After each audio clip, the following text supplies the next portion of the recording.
Hov. Bugun atiganda nimlashlik bakmayız. Mahanga rozpamdorlar pontozlarda xamsak paqaymızdek. Buldu. Yumshoq nonlarimiz hajam o'xshayotdi choy ichmaymizmi? Allah'ım kep otağım ne? Bulağım yedamın başka bakıran ha?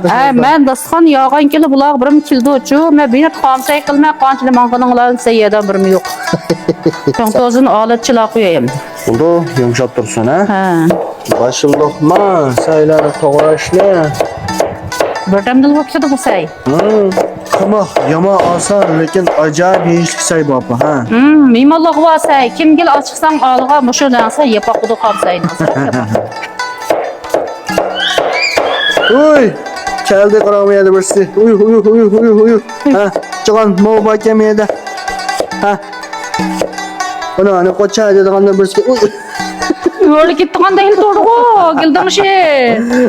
Men yapaqay ha. Uy. Batır. Ha ha.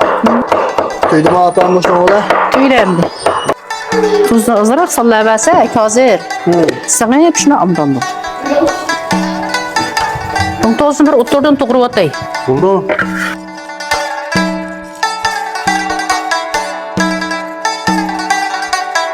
Am yog'ni qizitib qo'ysammi tayyor bo'ldi. Buldu. Bir tamdil bir tap katmaz bana belek maddi la. Doim turg'a ishim tursa. Yana mush marmar tosh qozonni eshaltma bolam. Buldu. Yana mush alnorin zarang'zni meni qo'yma bolam. Ma'qul. Anlar şiştimizninki karboday bol görün bacım o yana. Ha, ab yeb qilingizlar.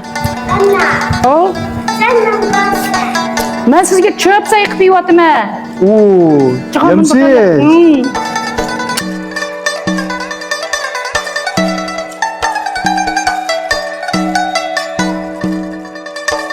Moy qizdi endi qo'yma. Vah. Meyimiz Moyni o'ynab qo'ygan qizsa, vaqtida- aygiz tutquldi say. Acayip pes bırak çıkıdı ha. Ha, lozim bo'lsa rangini o'zgartirdi, yog'ni amdan qizdi o'tsingizlar. Ochiq suvni qo'yali yey. Ma'qul. Amma eleştiremezsiniz bulan buna pa. Ilashtiray yo'l taqsa olmadi, ana taqsa chiqib qoldim. Buldu. Çataya vakette. Başıldık mı? Tiyellik lansayla bilen. Başlı ne? Ablacan. Kanakça bulan.